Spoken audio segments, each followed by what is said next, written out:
Season 60, war number 6. We've matched up against Cav, and the bands are Corvus, Mr. Sinister, Deathless Thanos, Bastion, and Werewolf by Night.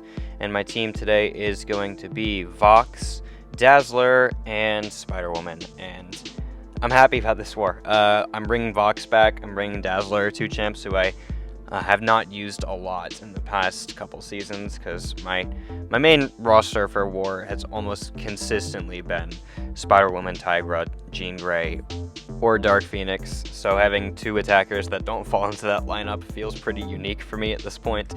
And we're going to have some pretty cool fights with both of them, if I do say so myself. Starting against this Maestro on inverted controls node, node 4. Basically for this one, I just have to put my inverted controls brain on, try to dex the special ones, but apparently I'm not good at it. And then I turn my willpower mastery off, so the petrifies aren't obviously making me take stupid damage from that. Trying to figure out like what kind of champ or attacker to send to this. It was weird because like obviously you want to send like a particular mystic to Maestro, but most of the mystics that would work are just going to get annihilated by the petrify, basically reversing their ability power rate, because most mystics who counter Maestro have a form of ability power rate. Most mystics have ability power rate in general, whether it be Mystic Dispersion or Mystic Dispersion Replacement or Power Steal or anything like that. So I was debating on using Vox or Spider-Woman for the Yelena fight that I'm going to take later. And if I took the Yelena with Spider-Woman, I would have gotten a different Mystic for this fight, or just different champ in general. And then I ultimately decided I'd rather use Vox for the Yelena, and since Vox works for the Maestro, I'll just kill two birds with one stone for that. And that's kind of what ended up happening. It wasn't a perfect fight by any means, but Vox in general is just decent enough for Maestro to where I could take him down pretty well, as long as I manage my invert controls brain. So now we're going to go fight this Spiral here on node 13. Node 13 is kind of just one of the most nothing nodes on the map, and yeah, that's kind of why you don't really put a hard defender here. So Spiral's just here, we're taking it with the Spider-Woman, and it's just don't use second light attack and then intercept every once in a while and I'll be okay. And try to stay a little bit aggressive because I don't want the glancing on me, of course. So maybe that's part of why she's here, because not using the second light means you have to slow down a little bit, but not enough. So yeah, it's just a path splitting placement. It's not even a bad one. It's just, yeah. So that Spiral goes down pretty fast. And now we're going to be taking this High Evolutionary on node 25 with Dazzler. So 25 is a Thorns node. So basically we're choosing Dazzler here because she will just reflect all Thorns damage if she's awakened. And mine was like the highest Sig Dazzler in the battle group. So I think she's like Sig 140. So I put myself on this path, and yeah, as long as I manage High Evo's kit, I'm fine. Immediately screw up because you're not supposed to push High Evo to Special 2, or else you're going to be in this inverted controls mode, which, you know, as long as I break out of the little box, then I'll be okay, which is eventually what I did. So inverted controls brain still working, which is nice. So now the box finally went away, and I'm just going to go for my special 2 and ideally kill him. Keep alternating my combos and stuff like that. He does put the combo detonation on me, but he's going to die shortly, so it doesn't really matter. So there, I drop it, and we get one crit, and then the guaranteed crit does finish him off. And that's High Evo. So naturally, we're going to go fight this Corg here with Dazzler, because Dazzler versus Corg is really easy. So there's not many nodes here. The debuffs are certainly annoying, and I kind of forgot that they would be on me. I don't even know how I got them on me, to be honest. I just know what they do. They're basically Aspect of Evolution node, but in reverse. So my crit rate, crit damage, stuff like that is all reduced by a small percent. I don't even remember what the exact percentage is, but certainly annoying, that's for sure.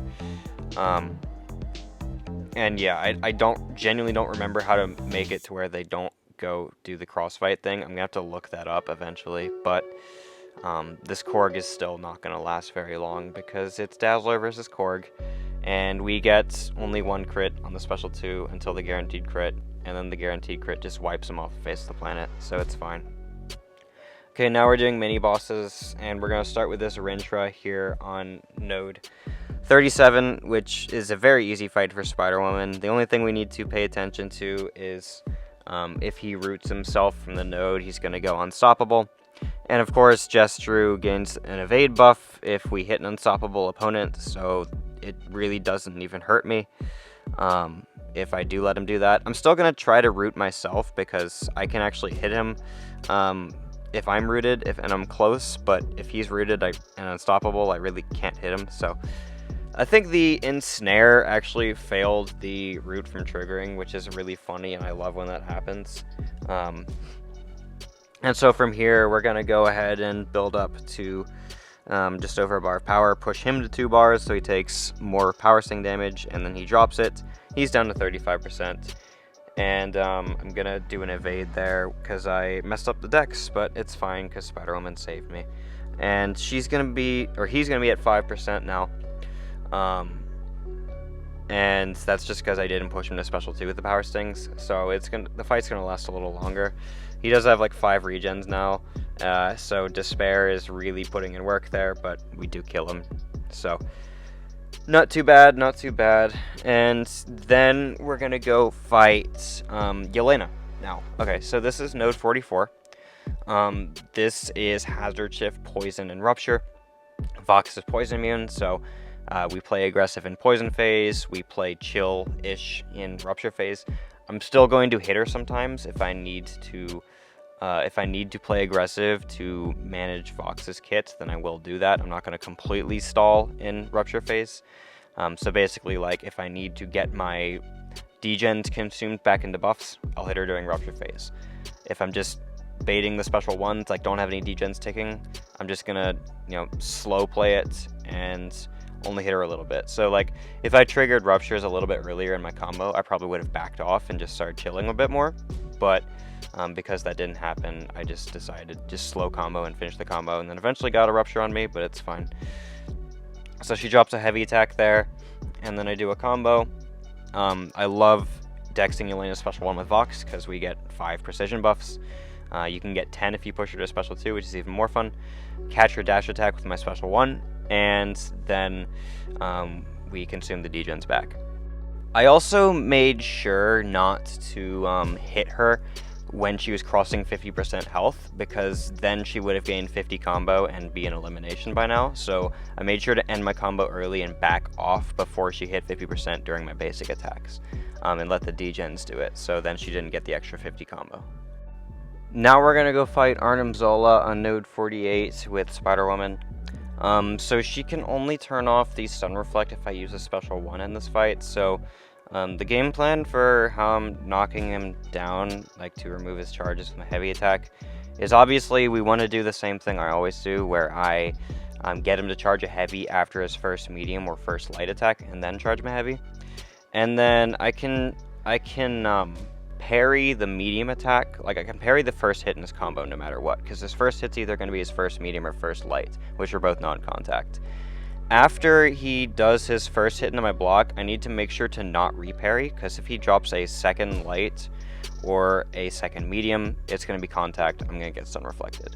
So I have to make sure that when he starts comboing in my block, I only parry the first hit.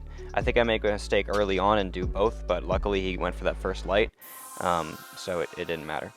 He did get to 20 ESP, but the 10% chance never triggered to sleep me, which is nice. And then I'm going to go ahead. There I did a reparry again, which I really shouldn't be doing. I'm lucky that he's doing his light 1, because then I wouldn't get reflected. But at this point, he's almost dead. We get the Fury from the stun reflect being on cooldown, which is nice, makes the power stings a little more potent. And then I go ahead and get more power stings on him, bring him from 67 all the way to 8%. Mess up the heavy counter because I suck, but he's at 7%, so I'm not too worried about it at this point.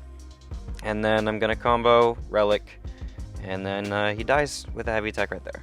So that's my War 6, and yeah, it was a pretty fun war for me. We did win this war 11-6, which is great. GG's to Cav, that puts us at 6th place right now. which feels really good. I'm glad that my alliance is performing really, really well this season. Hopefully we can finish in top 10 for the first time ever, because this is by far like the best performance I think we've had, so we just need to keep it up. Okay, thank you guys so much for watching this video. Hope you enjoyed, and I'll see you in the next one.